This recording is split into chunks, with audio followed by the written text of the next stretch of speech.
지난번에 한번 말씀을 드렸는데 세계적으로 돌풍을 일으키는 오징어 게임은 전편이 9편으로 되어 있는 그러한 드라마입니다. 그 중에서 제6편은 깐부라는 이름이 붙어 있습니다. 이 깐부는 구슬치기를 하거나 딱지치기를 하는 게임을 할 때 상대편과 한편이 되는 것입니다. 저도 어렸을 때 동네에서 이 구슬치기를 할 때 이 깐부를 맺은 그런 기억이 있습니다. 상대와 깐부를 맺으면 이제 그 사람과 그 친구와 내가 한편이 됩니다. 그래서 이제 다른 적이 되죠. 적과 싸울 때 같은 편이 돼서 싸웁니다. 그리고 내가 가진 것과 깐부를 맺은 그 친구 모든 것을 같이 공유하게 됩니다. 그리고 이기면은 나중에 이제 가진 것을 같이 나누어서 집으로 돌아가게 됩니다. 이 드라마 6부에서는 제6편에서는 무슨 게임을 할지 모르는 상태에서 생존자들이 2명씩 짝을 기으라고 명령을 받습니다.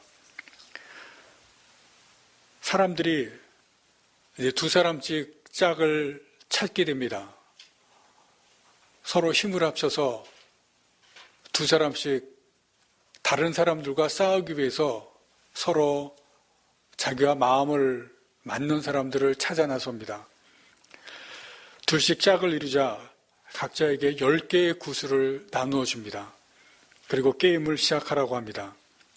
그 게임은 이제 구슬을 가지고 할 수 있는 여러 가지 게임을 하게 됩니다. 구슬치기도 하고 또 홀짝을 하기도 하고 할 수 있는 그러한 게임을 다 합니다. 짝을 이룬 2사람이 30분 동안 상대가 가진 10개의 구슬을 뺏어옵니다. 2사람씩 마음을 맞춰서 다른 사람들을 이기는 줄 알았는데 짝을 맞춘 2사람이 서로 상대방의 구슬을 뺏으라는 겁니다. 그래서 이긴 사람은 살아남고 진 사람은 죽게 됩니다. 설명을 듣자 서로 짝을 맞춘 사람들이 바라보면서 넋이 나갑니다. 서로가 서로를 죽여야 되는 그런 상대가 되었기 때문에 설명을 듣고 넋이 나갑니다. 이제 그렇게 게임이 시작이 되고 이제 구슬을 10개를 가지고 게임을 합니다. 홀짝을 하거나 구멍을 넣기라거나 게임을 시작하는데 각 조마다 진 사람들이 죽어나갑니다. 그런데 각 조에서 이 죽어나가는 그런 게임을 하는 이 조연들이 나오는 몇 팀에서 희한한 일들이 발생합니다. 6편의 마지막으로 가면서 발생하는 이 희한한 일들을 보면서 보는 많은 사람들이 눈물을 흘리기 시작합니다. 외국 사람들이 이 6편을 보는 그러한 장면이 나오는데 제가 일부러 설교를 준비하기 위해서 외국 사람들이 6편을 보는 장면들을 많이 봤습니다. 그런데 마지막으로 갈수록 보는 사람들마다 거의 대부분이 다 눈물을 흘립니다. 외국 사람들이 우리나라 사람들은 잘 안 나오고 외국 사람들이 대부분 다 눈물을 흘리는 것을 봅니다. 드라마에서 악역으로 나오는 이 박혜수라는 사람이 있는데 이 박혜수가 같이 짝을 이룬 사람이 선량하고 아주 순수한 외국인 노동자입니다. 이 외국인 노동자가 가진 구슬을 완벽하고 아주 자기 머리를 가지고 10개를 빼앗습니다. 그리고 20개를 가지고 이 악역을 한 박혜수가 살아남습니다. 이 외국인 노동자가 자기가 빼앗긴 것을 알고 눈물을 흘리는 장면에서 보는 사람들이 따라서 눈물을 흘립니다. 그리고 머리에 총을 맞고 죽을 때 또다시 보는 사람들이 다 눈물을 흘리는 그러한 모습이 나옵니다. 탈북자 새벽이가 비행 소녀였던 지영이와 짝을 이루어서 게임을 합니다. 굿을 10개를 걸고 한판 승부로 끝내자고 하면서 벽에 가까이 던지는 사람이 이기는 그런 승부를 벌입니다. 이 비행 소녀였던 지영이가 탈북자 새벽이에게 먼저 던지라고 합니다. 탈북자가 먼저 던지니까 이 비행 소녀였던 지영이가 벽에다가 던지지 않고 발 앞에 구슬을 떨어뜨립니다. 자기가 죽겠다는 겁니다. 새벽이를 살려주고 자기가 죽으려고 그렇게 합니다. 이 장면에서 또 보는 많은 사람들이 눈물을 흘립니다. 발 앞에 떨어뜨렸던 지영이가 이렇게 말합니다. 자기는 가족이 없고 밖에 나가봐야 살아나갈 이유가 없는데 너는 밖에 나가면 북한에 있는 엄마를 찾고 또 선원에 있는 동생을 찾아야 할 그런 이유가 있으니까 내가 살아야 된다. 그래서 자기가 그렇게 했다고 말합니다.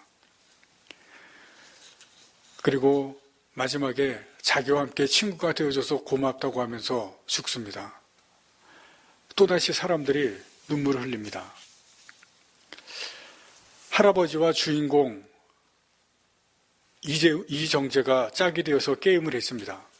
홀짝 게임을 하는데 할아버지가 계속 이겼습니다. 하나밖에 남지 않은 이 이정재가 치매에 걸린 듯이 기억을 못하는 이 할아버지를 속이기 시작합니다. 홀인데 짝이라고, 짝인데 홀이라고 해서 구슬을 다 뺏어옵니다. 이제는 반대로 할아버지가 구슬 하나만 남게 됩니다. 그러자 할아버지가 놀라운 제안을 합니다. 할아버지는 하나밖에 안 남고 이정재는 19개를 가지고 있는데 가진 것을 다 걸고 한번 이제 마지막으로 홀짝 게임을 하자는 겁니다. 이정재가 펄펄 뜁니다. 자기는 19개고 할아버지는 하나인데 이거를 다 걸고 한판 게임을 하자니까 이게 말이 되느냐. 그러자 할아버지가 이렇게 얘기합니다. 네가 지금까지 나를 속인 거는 말이 되냐? 너 지금까지 나 속이면서 다 뺏어갔지 않느냐? 그러니까 이정재가 거기서 당황합니다. 치매 걸린 줄 알고 다 속이면서 뺏어왔는데 할아버지가 속여준 겁니다. 그때 거기에서 이 할아버지가, 이 노인이 이정재의 손바닥을 피게 하고 자기가 가지고 있는 하나를 손에 쥐어줍니다. 그러면서 하는 얘기가 우리는 깐부잖아. 너 이거 가져. 네가 살라는 겁니다. 그리고 이정재가 살아나고 이 할아버지는 거기에서 죽습니다. 사람들이 거기에서 또 눈물을 흘립니다.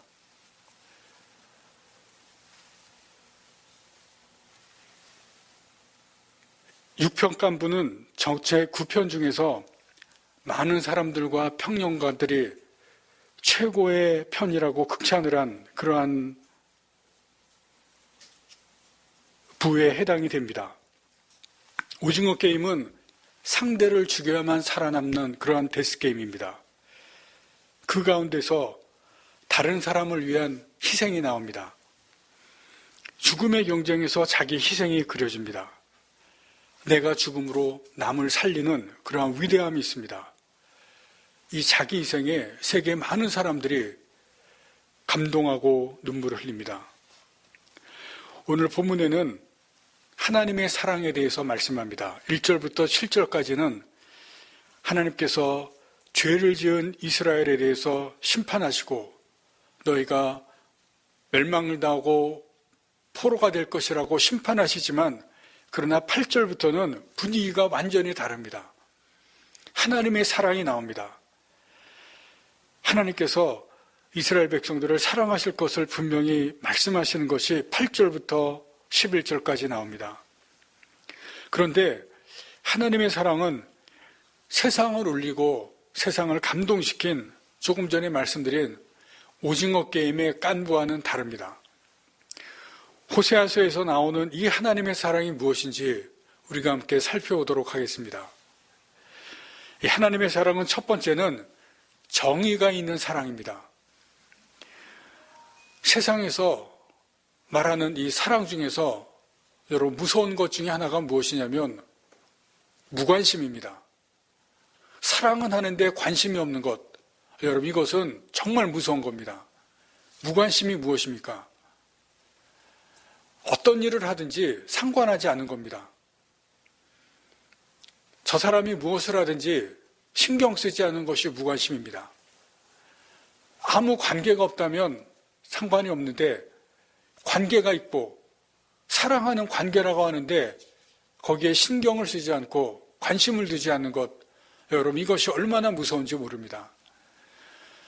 여러분 길거리 가시다가 길거리 걸어가시고 지하철 타실 때 다른 사람들 신경 쓰십니까?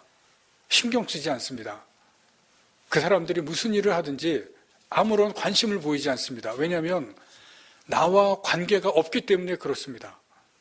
관계 없는 사람은 아무런 신경을 쓰지 않고 관심도 없습니다.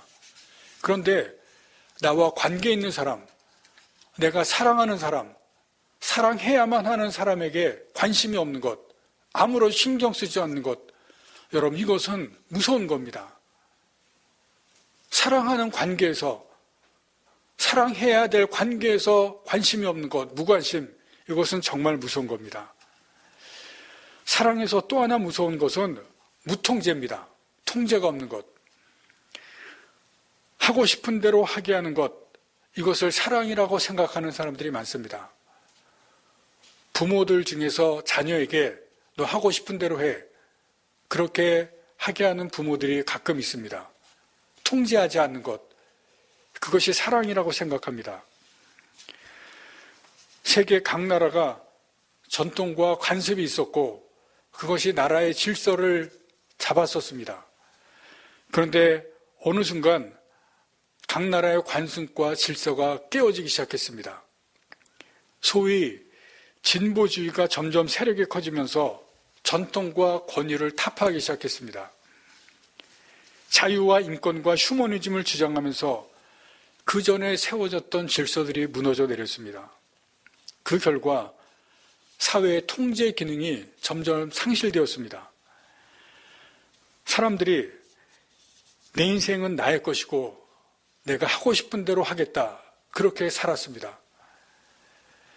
2020년대 우리가 그런 사회의 모습을 지금 보고 있습니다.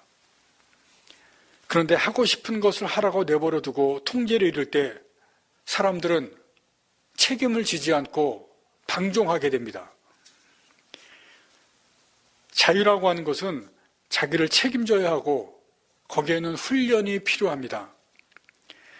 사랑에도 마찬가지입니다. 사랑에는 책임이 있어야 하고 그 책임에는 자기 통제가 있어야 됩니다. 그것이 진정한 사랑입니다.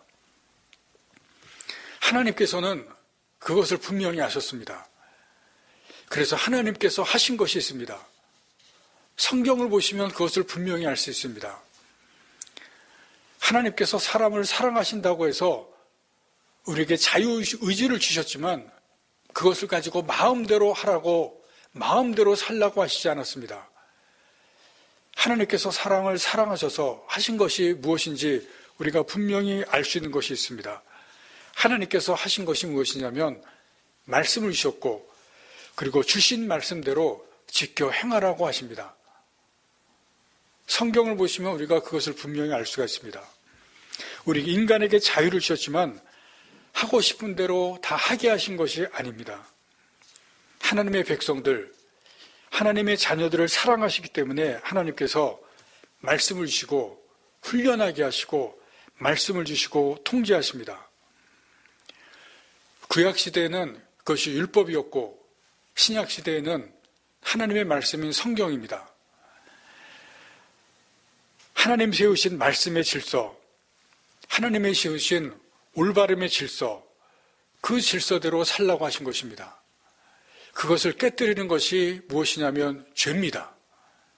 그것을 깨뜨리는 것이 하나님께서 죄라고 말씀합니다. 그리고 또 하나 중요한 것은 하나님께서 죄를 지으면 거기에 대해서 징계하시고 그리고 거기에 대해서 심판하십니다. 그것이 무엇이냐면 하나님의 정의입니다. 하나님께서 세우신 말씀의 질서, 하나님께서 세우신 올바름의 질서를 깨뜨리면 거기에 대해서 하나님께서 징계하시고 심판하시는 하나님의 정의가 나타납니다.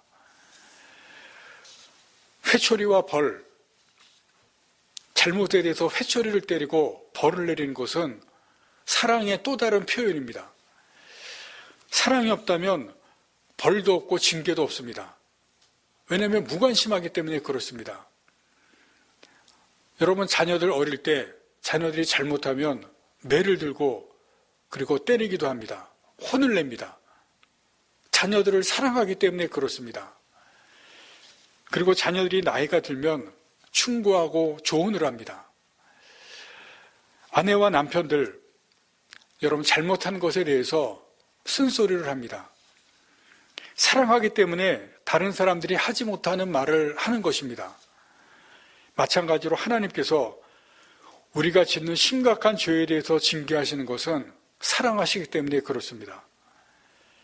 그리고 거기에 하나님의 공의가 나타나는 것입니다. 그것이 바로 하나님의 사랑에는 공의가 있다는 것입니다. 공의가 있기 때문에 우리가 하나님의 말씀의 질서, 올바름의 질서를 깨뜨리면 하나님께서 사랑으로 징계를 내리시고 하나님께서 사랑의 매로 때리시는 것입니다. 그래서 하나님의 사랑에는 공의가 있습니다. 두 번째는 하나님의 사랑에는 긍휼이 있습니다. 긍휼이 있는 사랑입니다. 하나님은 정의로 죄에 대해서 징계하시지만 그 징계로 고통당하는 사람들을 보시면 하나님의 긍휼이 거기에 임합니다.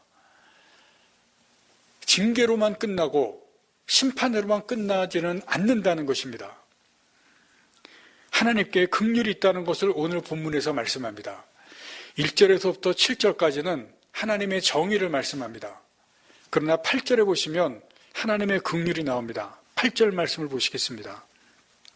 에브라임이여 내가 어찌 너를 놓겠느냐, 이스라엘이여 내가 어찌 너를 버리겠느냐, 내가 어찌 너를 아드마같이 놓겠느냐, 어찌 너를 스보임같이 두겠느냐, 내 마음이 내 속에서 돌이켜 나의 긍휼이 온전히 불붙듯 하도다. 여기 하나님의 긍휼의 마음이 나오는 것을 볼 수가 있습니다. 그 전에 먼저 하나 설명을 드릴 것이 있습니다. 여기 아드마와 스보임이라고 하는 단어가 나오는데 아드마와 스보임은 고모라와 소돔이 멸망할 때 그 옆에 있는 성읍이었습니다. 아드마와 스보임이 고모라와 소돔이 멸망할 때 옆에 있다가 같이 멸망을 당했습니다. 왜 멸망을 당했냐면 소돔과 고모라처럼 같이 죄에 물들었기 때문에 철저하게 파괴되고 철저하게 심판당하고 멸망했습니다. 근데 하나님께서 내가 어찌 너를 아드마같이 놓겠느냐, 어찌 너를 스보임같이 두겠냐 하시는 이 말씀은 무슨 말씀이냐면 이스라엘은 아드마와 스보임같이 하나님께서 철저하게 파괴하고 진멸하고 멸망시키지 않겠다는 말씀입니다. 왜냐하면 8절 마지막에처럼 나의 긍휼이라는 말씀이 나옵니다. 온전히 불붙는다 말씀합니다. 하나님의 불타는 긍휼이 있다는 것입니다. 하나님께서 이스라엘을 징계하시고 심판하시기는 하시지만 하나님의 징계와 심판으로 고통받는 이스라엘을 보시고 그 아픔에 고통에 징계받는 이스라엘을 보시는 하나님의 마음이 긍휼로 불탑니다. 고통받는 모습 보시고 너무 아파하십니다. 그 속에서 하나님의 불타는 긍휼이 타오릅니다. 하나님의 사랑이 다시 타오릅니다. 그래서 하나님께서 징계받는 것을 보시고 고통받는 것을 보시고 그냥 두지 못하시겠다는 겁니다. 완전히 멸망하고 완전히 심판받는 것이 아니라 다시 불타는 하나님의 긍휼로, 불타는 하나님의 사랑으로 이스라엘을 다시 회복시켜 주시는 것을 말씀합니다. 하나님의 이 불타는 사랑, 하나님의 불타는 긍휼은 아무도 끌 수가 없습니다. 그래서 그 사랑과 긍휼로 이스라엘을 다시 회복시켜 주시고 다시 건져 주시고 고통과 고난에서 회복시켜 주시는 것을 말씀해 줍니다. 9절 말씀에 내가 나의 맹렬한 진노를 나타내지 아니하며 내가 다시는 에브라임을 면하지 아니하겠다 말씀합니다. 고난에서 건져 주시고 고통에서 건져 주시는 것을 말씀해 줍니다. 하나님께서 이스라엘 백성을 심판하시고 징계하신 것은 죄를 짓고 말을 해도 듣지 않고 잘못을 고치지 않았기 때문에 할 수 없이 하나님께서 매를 드신 겁니다. 할 수 없이 하나님께서 징계를 내리신 겁니다. 그런데 징계를 내렸는데 고통을 당하고 하나님께서 심판하셨는데 너무 아파하기 때문에 다시 그 마음에서 하나님의 긍휼이 불탑니다. 하나님의 사랑이 다시 불붙습니다. 그래서 말씀합니다. 어찌 너를 멸망 가운데 버리겠느냐? 어찌 너를 고통 중에 그대로 놓아두겠느냐? 하나님께서 말씀하시는 겁니다. 하나님 우리를 때리긴 하시지만 절대로 버리지 않으십니다. 아프게는 하시지만 고난 중에 절대로 놓아주지 않으시는 하나님이십니다. 이것은 하나님의 의지입니다. 하나님의 결연한 의지입니다. 절대로 버리지 않는다. 절대로 놓아두지 않는다. 하나님의 의지입니다. 하나님에게는 긍휼이 있습니다. 불타는 그러한 하나님의 사랑이 있습니다. 징계를 통해서 깨닫게 하시고 아픔을 통해서 돌아오기 위한 것임을 보시기를 바랍니다. 하나님께서 징계하시고 아픔을 주시는 것은 우리의 죄 때문입니다. 하나님의 공의가 정의가 있기 때문입니다. 그러나 징계하셨어도 불타는 긍휼로 다시 품으시고 고통과 아픔을 돌아보십니다. 여기에서 우리가 알아야 될 것이 있습니다. 하나님의 사랑은 정의보다 크다는 사실입니다. 하나님의 사랑은 정의를 품는 사랑입니다. 사랑이 크기 때문에 정의로 죄를 심판하지 않을 수 없지만 결국 용서하시고 긍휼로 덮으시고 다시 회복시켜 주십니다. 그것이 하나님의 사랑입니다. 하나님의 사랑이 훨씬 크기 때문에 고통과 아픔 중에도 우리를 버려두지 않으시고 내가 어찌 너를 버리겠느냐 말씀합니다.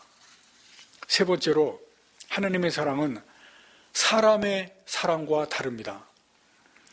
앞서 오징어 게임을 말씀을 드렸습니다. 많은 사람이 6편에 나오는 그 희생에 감동했다고 했습니다. 여러분, 그런데 우리가 알 것이 있습니다. 노인은 깜부라고 하면서 희생했지만 그 드라마 게임 나중에 보시면 게임의 전체를 설계한 사람이 노인으로 밝혀집니다. 다 놀랍니다. 참혹하게 사람들을 죽인 게임들을 계획하고 상금을 내건 사람이 바로 그 할아버지였습니다.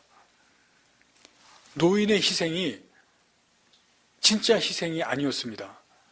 모두를 속였습니다. 희생이 아니라 희생하는 척한 것이고 게임을 즐긴 것입니다. 그 드라마는 고통 중에 있는 사람들을 모아놓고 돈을 보여주면서 서로 죽이게 한 것입니다. 자본주의를 상징하면서 탐욕적인 인간들을 그리고 있습니다. 그런데 중요한 것은 그 드라마를 쓴 작가이자 감독은 그런 인간들을 구원하는 것은 인간 자신이라고 믿고 있습니다. 그것을 보여줍니다. 그래서 죽음의 경쟁 속에서 깐부를 통해서 휴머니즘을 보여주려고 했습니다.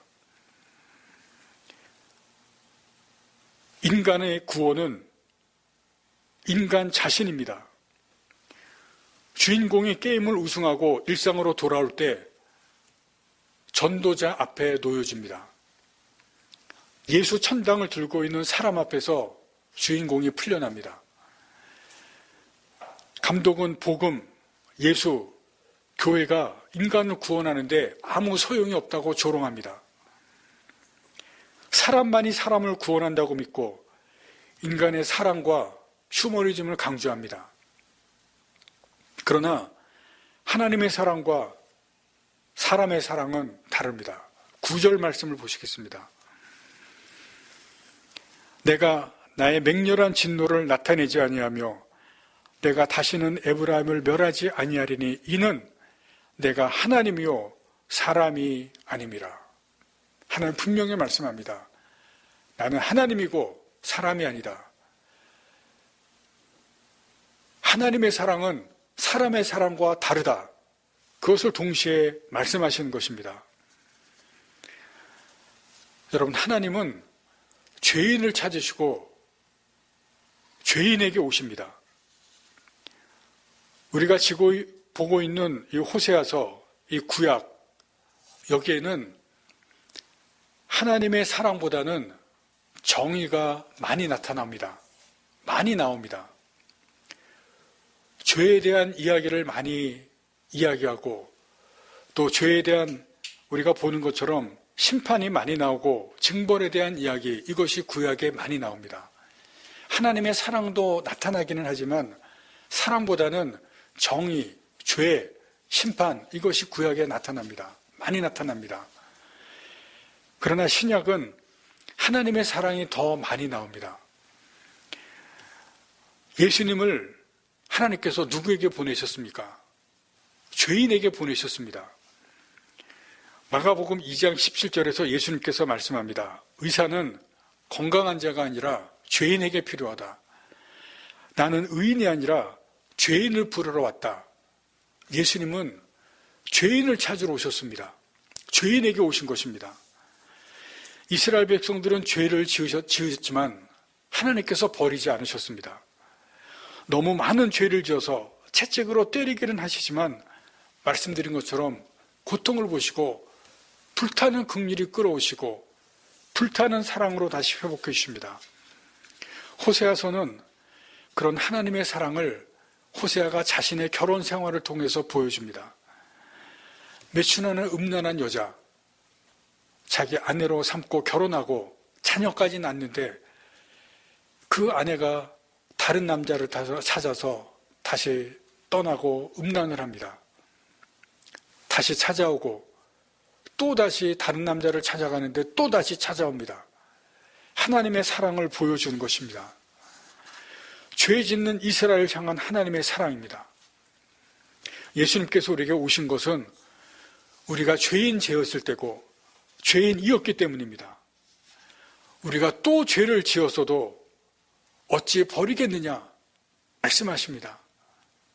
여러분, 내가 죄를 짓는데, 내가 죄를 짓고 있는데 어찌 버리겠느냐 주님께서 말씀하십니다. 하나님의 사랑은 포기하지 않는 사랑이고 모든 것을 덮는 사랑입니다. 우리를 사랑하시겠다고 말씀하시고 반드시 그렇게 하시는 하나님의 사랑입니다. 사람의 사랑과 차원이 다른 사랑입니다. 하나님은 자체가 사랑입니다. 요한 1서 4장 8절에서 말씀합니다. 하나님은 사랑이다. 본성과 본질이 사랑입니다. 여러분, 본질은 반드시 나타납니다. 태양은 아무리 먹구름이 가려도 그 빛이 나타납니다. 물은 반드시 높은 곳에서 낮은 곳으로 내려갑니다. 불길은 타오르면 닿는 것이 반드시 탑니다. 본성이기 때문에 반드시 나타납니다. 하나님은 사랑이기 때문에 반드시 그 사랑이 나타나게 되어 있습니다. 하나님의 백성들, 택하신 사람들, 하나님께서 사랑하십니다. 그 백성들뿐만이 아니라 하나님은 누구든지 사랑하십니다. 그리고 하나님께서 지금도 그 사랑을 나타내십니다. 문제는 하나님의 나타나시는 사랑을 어떻게 반응하느냐 하는 것입니다. 여러분, 하나님의 사랑이 나타나는데 그 하나님의 나타내는 그 사랑을 반응하느냐에 따라서 인생이 달라집니다. 하나님의 사랑을 깨닫고 그 사랑의 손길을 붙잡는 사람이 있고, 하나님의 나타난 사랑을, 또 나타내시는 사랑을 깨닫지 못하고 붙잡지 못하는 사람이 있습니다. 하나님의 사랑을 붙잡는 사람과 붙잡지 못하는 사람, 그 인생이 완전히 달라집니다. 지금도 하나님께서 그 사랑을 나타내시고 어떤 방법을 통해서든지 하나님께서 그 사랑을 보여주십니다. 그런데 그 사랑을 깨닫고 아는 사람이 있고 붙잡는 사람이 있고, 반면에 깨닫지 못하고 알지 못하고 붙잡지 못하는 사람이 있습니다. 여러분, 오늘 예배드리는 여러분들, 우리 교회의 성도들, 그 하나님의 사랑을 붙잡으시기 바랍니다. 그 하나님의 사랑을 잡고 가야 됩니다.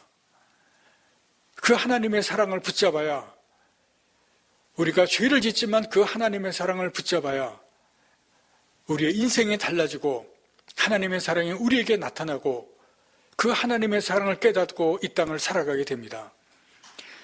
구약의 이스라엘 백성들은 계속해서 하나님의 사랑이 나타나고 하나님의 사랑이 찾아왔는데 붙잡지 못했습니다. 그러나 신약에서는 달라집니다. 신약에서 예수님께서 나타나시고 하나님의 사랑을 나타냈을 때 붙잡은 사람들이 있습니다. 여러분, 우리도 그 사랑을 붙잡고 그 하나님의 사랑과 함께 이 땅을 살아가시는 여러분들이 되시기를 바랍니다. 우리의 삶을 달라지게 하시고 우리의 죄를 씻어주시고 우리의 인생을 달라지게 하시는 그 사랑을 붙잡고 살아가시는 여러분들이 되시고, 또 우리의 가족이 되시고 우리의 가정이 되기를 간절히 바랍니다. 하나님의 사랑은 말씀을 드린 것처럼 우리를 절대 놓지 않습니다. 우리의 죄 때문에 아프게는 하시지만 하나님의 사랑의 그 긍휼이 불타오르십니다. 다시 건져주시고 다시 붙들어주시는데, 그것을 붙잡는 자가 하나님의 사랑이 임하게 되고 고통 가운데서 건져주십니다. 그 사랑을 붙잡는 여러분들 되시고 그 사랑이 우리에게 임하실 수 있도록 응답하시는 우리가 될 수 있기를 간절히 바랍니다. 기도하시겠습니다.